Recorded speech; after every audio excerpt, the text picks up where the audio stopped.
Hey, hi! Welcome to Someone Else's Movie, the original podcast where an actor, writer, director, or nebulous industry figure gives a little love to a movie they didn't make. I'm Norm Wilner, senior film writer for Now Magazine, and this is The Other Thing I Do. My guest for this special Friday bonus episode is Patrick White, a screenwriter and producer whose credits include Jack Brooks' Monster Slayer and the 2014 short film The Garage. He makes his directorial debut this year with Queen of Spades, a reworking of a 2015 Russian horror film about some unassuming kids who make the terrible mistake of invoking an ancient demon. It'll be available on digital and on demand this Tuesday, June 15th. Patrick picked Spider-Man Into the Spider-Verse, the Oscar-winning animated spectacular from producers Phil Lord and Christopher Miller and directors Bob Persichetti, Peter Ramsey, and Rodney Rothman. It's a frantic, visually alive adventure that brings the beloved comic book character Miles Morales to the big screen for the first time, voiced by Shameik Moore, gives him a richly realized origin story, and throws him immediately into an incredibly complicated adventure in the company of half a dozen other Spider people, including Haley Steinfeld's Gwen Stacy and Jake Johnson's older, sadder version of the Peter Parker we all know and love. And they have to save the universe and the multiverse, because nothing is easy for a spider person. But it's a lot of fun to watch. This is Someone Else's Movie. It's one of my favorite movies. It did a lot of things for me. So in the sense of brought me back to a kid.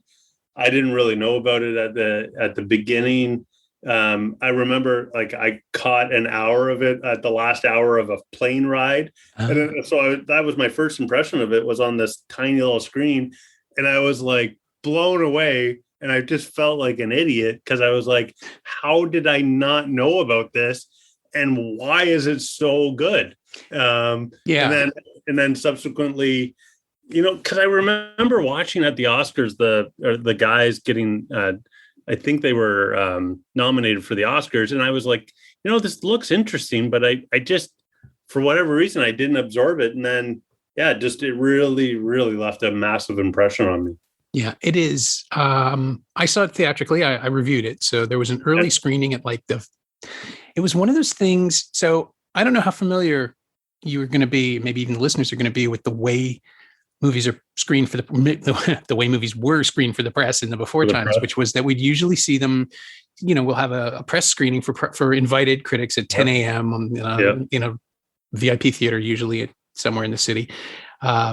Or we'll be invited to a public screening at 7:00 on a Wednesday night to see a film the week it opens, so we can see it with an audience. That some, like the action franchise people insist on that.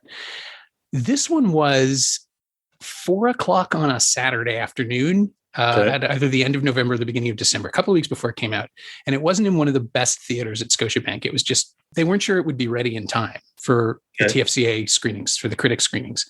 Okay. So they threw one together, they invited some people, and I just had this bizarre experience of going to see a movie in the middle of the day with a bunch of people who had just obviously been yanked in at the last minute. And 5 or 6 people from the TFCA who could make that booking. And I brought my friend Corey Mintz, who's a huge comic book nerd and who's a friend of the podcast a couple of times. And we were both kind of like, if they thought this was good, they would make more of an effort, right? This is a weird way to show it to us. And then it started and we were just like, oh, they just didn't know. They didn't know how to sell it. And they took a flyer on it. And it was a blast. It played. The room loved it. I had seen a clip at the end of Venom. There's the sequence where Peter B. Parker gets dragged through the graveyard, where Miles meets Peter B. Parker and drags him through the graveyard. They had shown that at the end of Venom, and everybody was like, well, that looks weird because it does not belong with Venom, but that was the Spider-Man property Sony had. And within 5 minutes, you're seeing something that's never been attempted before. And then within 20 minutes, it's all in. It's just so much fun. Well, and I think, one of the things for me, me and my best friend, grew up in the Monopoly. So we grew up on Pacific Avenue. Right. And I was 198 and he was 189. And we had a shared comic book collection. And it was always interesting because I was very much influenced from the art side. And he was always very much influenced by the story. And interestingly enough, he became an animator. And so really focused on the art, and I became a filmmaker, ideally focused on story. Yeah. But, and amazing, kind of right at that time that Todd McFarlane was making, the classic kind of Spider-Man moved away from Amazing Spider-Man and made Spider-Man. And it was always kind of interesting because it was like, I never liked Spectacular Spider-Man for whatever reason. It was just like, all right, Spectacular is its own world. That's not a world I go into. And so when I first started seeing Spider-Verse, it was like, to your point, you're seeing something different. And I think, if I, and I'm no animation expert, but, Toy Story or the Pixar guys redefined what Disney, right? Because I think everybody was always trying to be what Disney was. And then Pixar came along and then everybody tried to be kind of what Pixar was. And then this kind of just knew it was something different. And they hit it and they made it feel like that comic book. They gave it that kind of texture and look. But then ultimately the story is just excellent.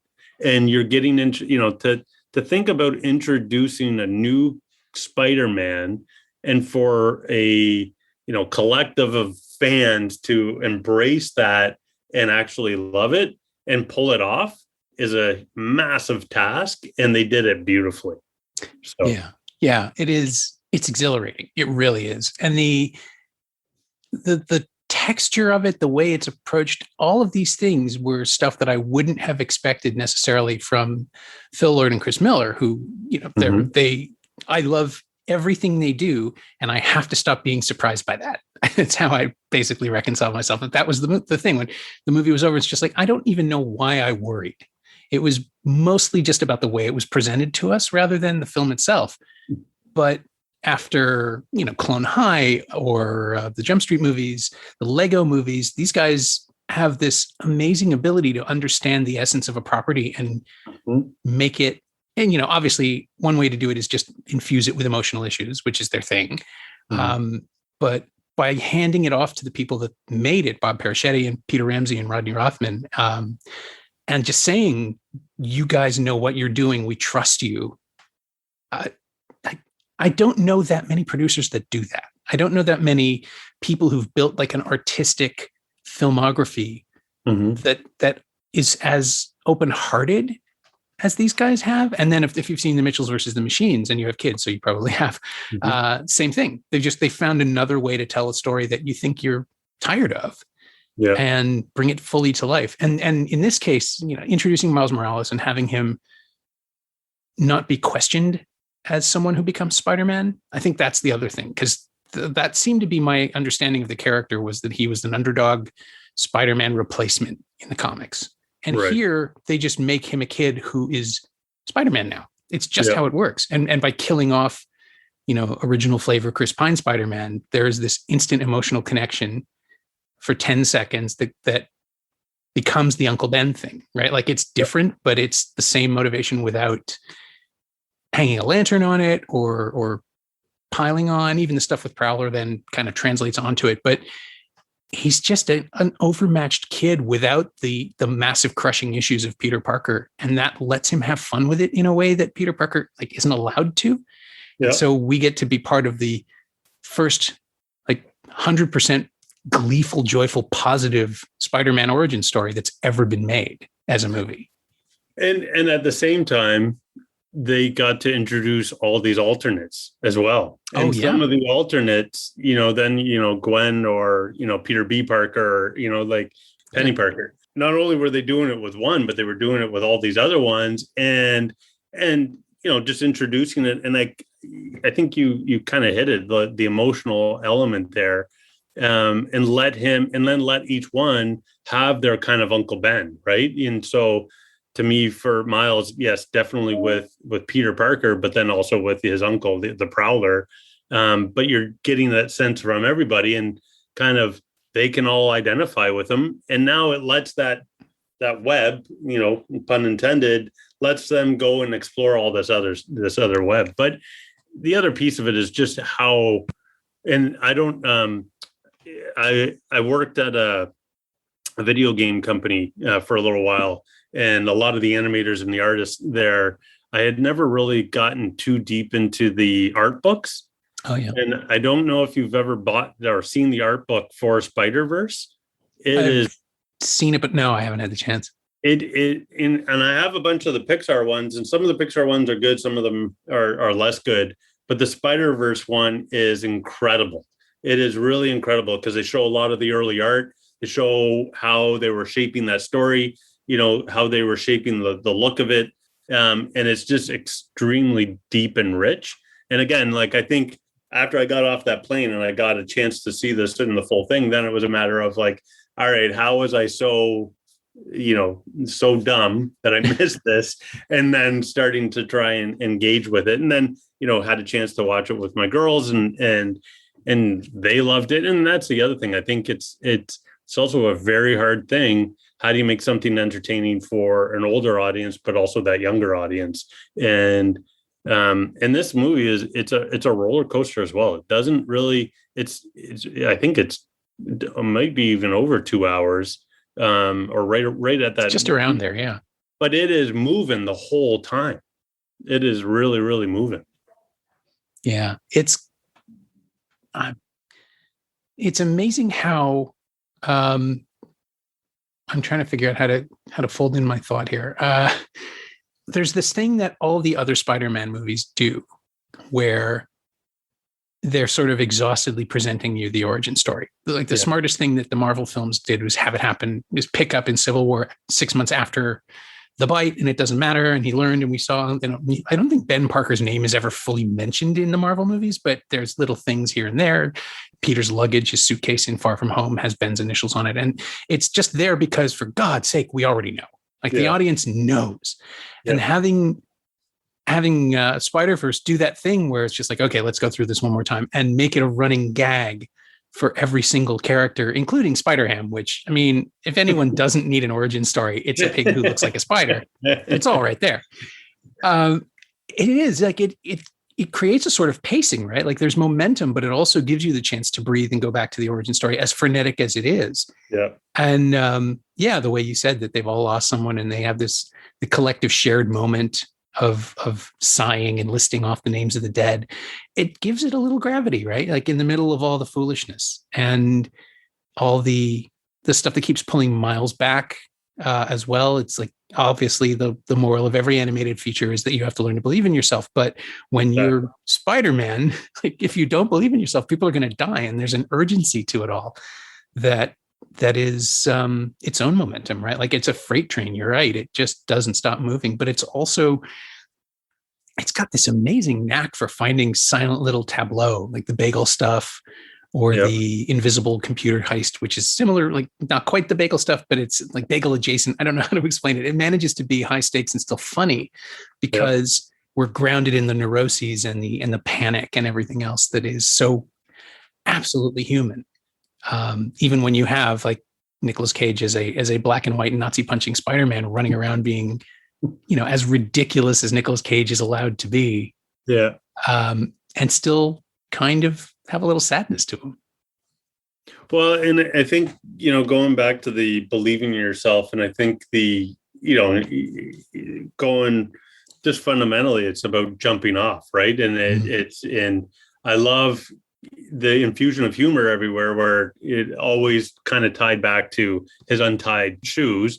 And that little moment, with Peter Parker, before Peter Parker dies, he mentioned his shoes. And then, but it's like these times where he's going to the top of a building, he's going to jump, then he switches minds, goes around to the other one. And then as he's becoming what he believes is his Spider-Man with, the new painting of the suit and stuff, and jumping off the giant, and then really believing in himself. And there are these, those, like you just said, there are these frames in that movie. And there's that one example where he's jumped off the roof and he's flying towards the ground, but the image is reversed. They have him falling in the city above. And it's just these, and I think they even used it for the poster. I think that was one of the posters, just these gorgeous, gorgeous frames that you could tell. And if you read the art book, going back to the producers, giving the directors the capability to allow them to drive it the way they wanted. In the art book, that's also very clear that they really let the artist infuse their story and their feel. And I think because you have, anime, you have black and white, you have all the, you have all these styles that then it gave that freedom to really try a whole bunch of things out as well. The genius of the concept is that you don't have to pick a style, right? Like it lets you have everything. Yeah. You can incorporate anime and Warner Brothers stuff. Like there's the Blu-ray has a full-on Warner Brothers Spider-Ham cartoon, like designed like a Merry Melodies. And it's not totally satisfying, but it is proof of concept. Like you can actually imagine an entire Spider-Ham picture this way because they've already told us that's what the rules are for him. And by having a multiverse where everybody just slams into this one and has to deal with the normal reality or the established reality, then you're allowed to just be as goofy as you want to be. And there were moments watching it where I actually thought, I mean, it's deliberate, but it was strangely off-putting my first time through. Is like the textures of comic book panels are replicated so thoroughly that I thought for a second the 3D filter had been switched on and there was something wrong. It actually pulled me out. And as soon as I realized it was intentional, it was easier. But just the idea that, like people, the idea of filmmakers who are confident enough in their audience to get it, to understand that, this is an anime reference or this is a cartoon reference that is most realistically 60 years old and predates almost everybody in the room, but we were all raised on it. So it doesn't matter. Like we've been soaking in this culture, whether or not it was Spider-Man derivative or specific to Spider-Man, we've all breathed this air. And so it was that, like the confidence of the movie that just says, no, we're going to do it all and you can keep up. We know you can. Well, and this is where, you hope with these massive brands like a Spider-Man that they get that opportunity to really go and swing for the fences on something, right? Mm-hmm. And because if you do allow someone that freedom to go and try something and they have that passion and they really have that drive, you can see how it turns out. And it's just a matter of it comes through that confidence that they had, and just let the audience member go and enjoy it and discover it. And it's a really refreshing thing. And it comes down to just a beautiful, beautiful movie. And I'll be rewatching it, for years to come. So Yeah, no, I know. I'm just like, I have this urge to put it on right now, which is going to be distracting. The other piece of it is the other thing is that I wish I would have seen it in a theater is the sound. The sound is also really impeccable. Yeah. And they infuse some pretty, some really good songs that are positioned really well, but because of that art style and because of it, looking at just a comic book coming to life, I feel like they did a very good job of almost separating some of the at points, some of what you're seeing, and then simplifying just like the tapping of the feet or kind of, there's the music and then there's this somewhat simple layer of sound effects that really let you engage and really enjoy it, that lay on the top. And I think it would have only, really just jumped out in the theater. Yeah, I have the 4K disc, which has an Atmos soundtrack, and it is just alive. Yeah. And the music is everywhere. The sense of space and place is great. I don't think we had a terrifically sophisticated sound system in the first screening that I saw, but it was enough. And the room, like the crowd energy was enough too. That was the one thing. I'm assuming that once things reopen, there are going to be a lot of those immediate, like what Cineplex does with their digital film festivals, where they just throw up a bunch of 2K files and charge you $5. This one is going to be there because how could you not?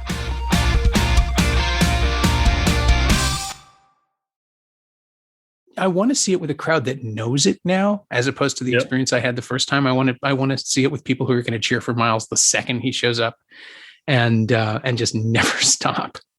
It's it's that warmth of character too that makes you root for the underdog, the under Spider-Man dog. I don't know. I mean, there's not a lot of stuff that's surprising about Miles as a Spider-Man, right? I mean, he is the character he is. He's a kid. He's ambitious. He's got a good heart. He's an artist, and he's nervous. That's really that's Peter Parker as well, just from a different world. And he's awkward, right? He's got that awkwardness, and it's a matter of I always see, there's that awkwardness, and he's not that confident, and he's learning who he is.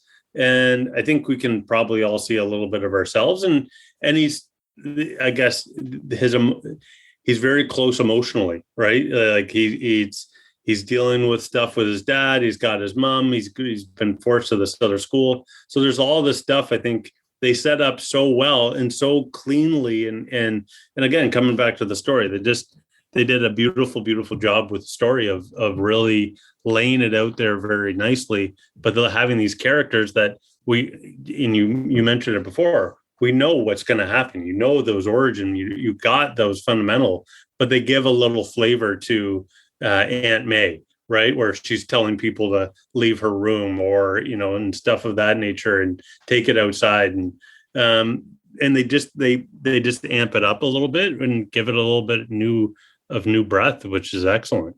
Yeah. And giving Miles an actual family as opposed to the sad orphan boy story of Peter Parker that we're all familiar with. Aunt May is great, but she's not his aunt, right? She's not Miles's aunt. Miles has a mom and a dad, and Lauren Velez and Brian Tyree Henry are just so complex and warm in the 3 scenes they have together as an entire family. There is so much density there and so much depth that's created that we get it. We get why Jefferson can't talk to his kid. We get why Miles is afraid of disappointing them. We get why Miles's mom can't quite bridge that gap, but does her best. And I think that's the thing, right? The thing about casting character actors in voice performances is that you do get that history that they bring to a role, the sense of knowing how to steal a scene or how to impose an emotional point on a very small appearance. And there's something about animation that brings out voice performances by disconnecting them from the person speaking. I don't know how. I'm amazed at it. I saw an embargoed animated film that is opening later this month, and Sacha Baron Cohen is in it for 4 seconds. And it's like, oh, that's Sacha Baron Cohen. And that's fine. But he's hired to be comic. And if you cast Brian Tyree Henry in an animated film, you want him to perform, not just be the funny guy for 10 seconds. And there's stuff going on with Jefferson Davis's character that we don't even get fully to experience, but it's in his voice. You can feel it. Yeah. No, and I think, going back to that, you're not, and that's the beautiful thing about an animation, getting the right people to be the characters, is you're not coming at it typically, Nicolas Cage. Yes, you get that, you feel it, but these other ones, possibly if you saw them, you're going to recognize them, but maybe at the beginning, you're not sitting there trying to go rack your brain, say, whose voice is that? Why do I recognize it? Who is it? Where you just fall into the character and you start saying, well, that's the voice of that character. And I'm going to just, watch along and play. And then, as you said, like Nicolas Cage just can be as crazy as he wants to be, especially with that character, how they positioned it, which is a lot of fun. And it comes at a point in the movie where you're settled in, you're watching, and you're having fun. And then it's exploring that other element where you're introducing these new characters. Yeah. I mean, I think I did know Cage was in it, but I didn't know who he was playing. And when Spider-Ham shows up and it's John Mulaney, it's just like, oh my God, of course. Like you get someone who has the retro feel to him already. And then you just, there's a story he was telling it on every talk show that year, that Christmas, that his first performance of the role, he didn't know it was a PG movie, and he was swearing constantly. And it's his readings of those lines. I think it was on it's either Kimmel or one of the late night guys. Yeah, it might have been the Tonight Show actually, with Fallon. It's amazing. because he does it. You know, if you've ever seen an actor slip into an animated performance, it's uncanny. But then the idea that he's swearing constantly as a cartoon pig, that he somehow thought that would be appropriate. I want to see that movie. Yeah. But I also understand why that performance wouldn't work. Yeah, exactly. Yeah.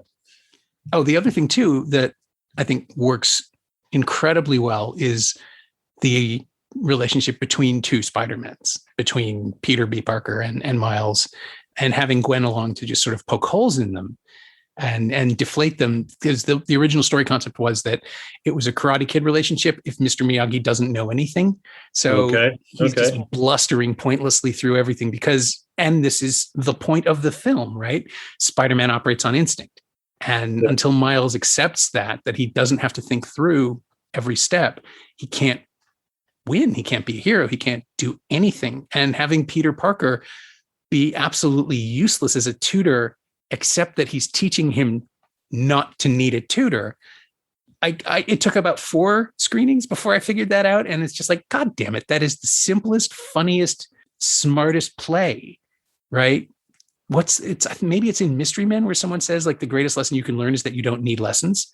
And it's the Sphinx just being a jerk. But this is actually what that is. And we've seen it and it works. Yeah, no, and I think that ties back to even Mary Jane's speech after Peter Parker died, where she and everybody's out there and she's telling everybody is Spider-Man. Everybody can be Spider-Man. Everybody can be, and then they infuse that great humor where the person beside Miles, Miles says, "It is me." And he's just like, well, I think it's more of a, I think she was more generally speaking. I don't know if she's speaking to you. But it's that whole thing of like, it is everybody. And this is the nice thing is they take those very common kind of large themes or large story points, and they can they know they're going to put it in there, but then they can poke fun at it at the same time. Right. That's a great point with regards to, just how Peter B. Parker is Mr. Miyagi, who doesn't know anything, because it's just they're riding the bus to go steal the goober. It's like all this ridiculous stuff, and Miles is essentially learning by doing it himself. Yeah. Oh, it's just, there's so much in there that just keeps getting better on revisitation. And it's just such a pleasure to think about it, to just revisit it, and to also imagine a world where people are just outside swinging around all the time after a year and a half of this. It's going to be nice. Well, and the other funny thing I found with it is, they kind of established it early on, but just how, they're just getting beat up. And going back, I think at the beginning, we were talking about the Peter B. Parker, when Miles first meets him in the graveyard, and just how smashed he gets on his face and stuff like that. And it's a matter of, they create this world where, that kind of stuff can happen. And then obviously the battle in the collider, stuff is happening, people are getting hurt. And it's interesting that they even introduced a death, right? Like the death of Peter Parker is pretty right off the top. Yeah. And it's pretty violent. It's like a crushing, blow from Kingpin. Yeah. And it's like, it's not, they obviously don't show it. They kind of show the aftermath, but it's not, they don't shy away from a pretty brutal death there. So it's true. And Liev Schreiber, who I thought was doing, I thought they got De Niro. Like he's that good at impersonating De Niro's intensity and confidence, like the swagger. I did not know that was him. Spent the whole movie thinking it was De Niro or maybe Keitel. And he is so good at putting in that immovable object thing, like that sense that the Kingpin will not be denied, and it's his defining quality. Like he's the only one in the movie who's talking in word balloons, but they are perfectly suited to who he is. Yeah. And again, he's scary. Like it's a formidable Kingpin, which I don't think we've seen in a while. Like D'Onofrio's good in the Daredevil show, but just because this one doesn't have to even look like a human being, he can just look like a bullet on legs. Yeah. They found a great visual analog to who the character is. And again, that's the other reason that this had to be animated. I don't think that a live action Miles, I mean, obviously now with CG, you could do it, but I don't think you would get the density or the texture or just the sheer complexity that is on display here. Like it had to be a comic book come to life. And we haven't touched upon it, but even Kingpin's motivation for why he has the collider, right? And that sheer blindness that he has, that he doesn't really care what the consequences are. He's going to bring back his family, which he drove away because of his consequence. Another layer there that it at least humanizes Kingpin. Oftentimes the villain is doing something because they want to conquer the world, and there's no really emotional kind of connection to it. But because they set it up so nicely for why Kingpin wants to do this, again, it's just I really give them kudos on the whole story, because there isn't anything that really ever drove me to say, well, where's the motivation, or why is that? And just those tie-ins were really quite compelling. It's something the Raimi films got right, at least the first two, where the villains are people who are small scale the same way Spider-Man is. Like they're not world beaters. They're not giant corporate threateners. Norman Osborn wants to be stronger, and that creates the Green Goblin. Otto Octavius, bad idea, science problems. Now you're a monster.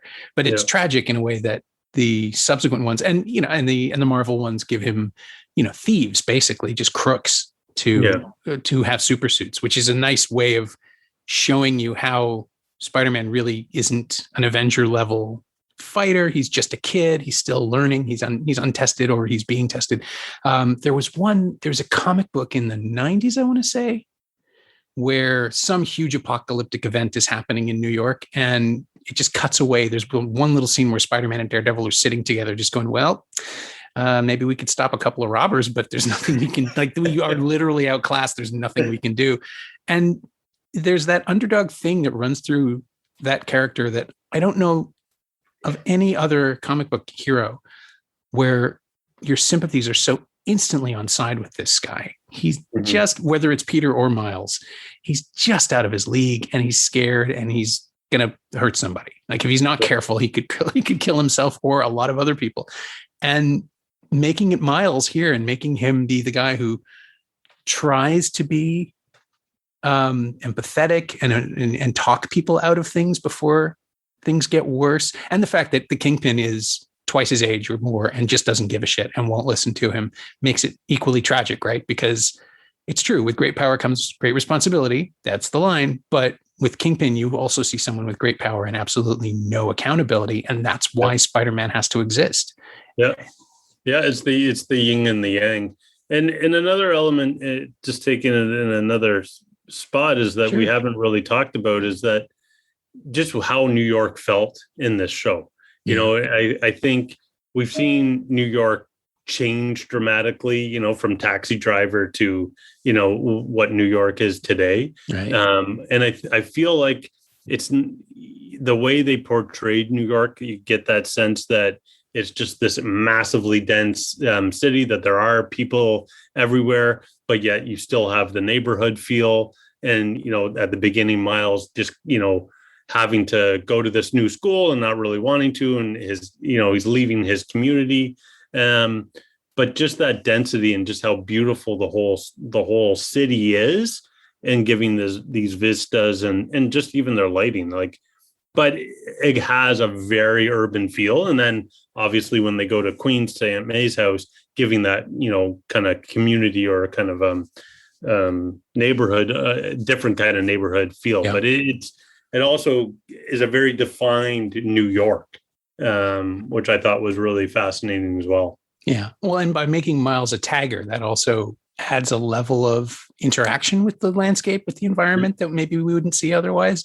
Like, we're drawn to see surfaces as vital, as important. Like, just that thing with the stickers early on just keeps our eye going to every street sign and every other just piece of design. And again, this whole thing was built in a machine. Like, it's it's unbelievably detailed. And I know I should stop, as again, I should stop being surprised by how complicated and complex and good these movies are, because we've reached a point now where technology can simply be employed to tell any story well. It still comes down to the creativity and the fun that you have, the fun that the movie invites you to have in just watching it and looking at it and disappearing into it. It is so much damn fun.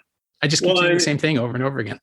Yeah. And do you, and I think, it sounds like we're a bit similar in the sense that we both were going in, turning it on, not knowing you're watching Spider-Man, but I don't think knowing exactly what you were going to get. And it didn't take me very long until it just caught me. And you're looking at something different. You're looking at something special.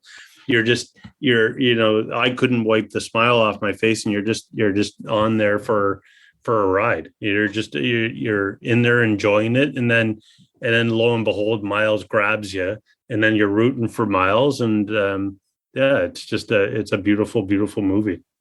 Yeah. It's hard to sort of pivot then into the film that you've made, because usually I try to find a link between the choice and the movie. But Queen of Spades is not a Spider-Man movie, really, in any way. It is about young people in trouble, but beyond that, I'm having a little bit of a difficult time building a link.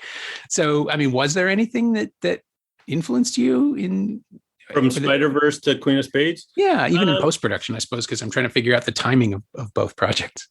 No, I think the biggest thing for me would be going back to the youthfulness and Spider-Man or Miles having to figure it out himself. I think, Queen of Spades, one of the themes that we really tried to work on was, Anna's mom, because the story is really about a mother-daughter, a lot of it for me. And Anna's mom, I always envisioned her, bright young woman who potentially had a child at an early age. And so she put her life on hold to raise this child. And this child is getting to be around 13, 14 or 12 or 13. And Mary is going off and making her life better by, she's working and she's going to school, but she's not really around. And so then Anna, and this is where I would see the relation back to Miles, is left to do and make her own choices. And I think we can all relate to, there are certain things we do in those teen years that we look back at them now and we say, well, if that would have gone another way, my whole life would have been different, whether I would have been hurt or whether I would have made different choices, or even friends that I know that made those choices and are now in a different element. And so that was a big piece for me, is that, Anna is left and she's mainly hanging out with older teens, and she's making some decisions that maybe she shouldn't be, or she shouldn't really be, but her mom is trying to make a better life for them and leaving her alone a bit. And so that would be some elements where it was pulled. Yeah. Okay. We did it. We found a connection. My thanks to Patrick White, whose new film Queen of Spades arrives on VOD all over North America this coming Tuesday, June 15th. Thanks also to Laura Steen. She knows what she did. You can find Patrick on Twitter at Cold White Gravy, all one word, and you can find Spider-Man Into the Spider-Verse on 4K Blu-ray and DVD from Sony Pictures Home Entertainment. It's also available on Apple TV and Google Play and streaming on Netflix in Canada. As always, you can find me on Twitter at Norm Wilner and elsewhere on the internet at nowtoronto.com, where I'm hosting a bunch of podcasts these days and writing the weekly Now streaming newsletter, to which you can subscribe at nowtoronto.substack.com. And you can find this podcast on Twitter at Semcast, S-E-M-Cast, and on the web at someoneelsesmovie.com. Our theme song is by The Last Year. If you like it or the show in general, please say so. Leave a review on Apple Podcasts or Google Podcasts or wherever you've been enjoying us. Every little bit helps, it truly does. And check out the other shows on the Frequency Podcast Network while you're there. Stay home, watch movies, wear a mask if you go out, get vaccinated as soon as you can. I'll see you next time.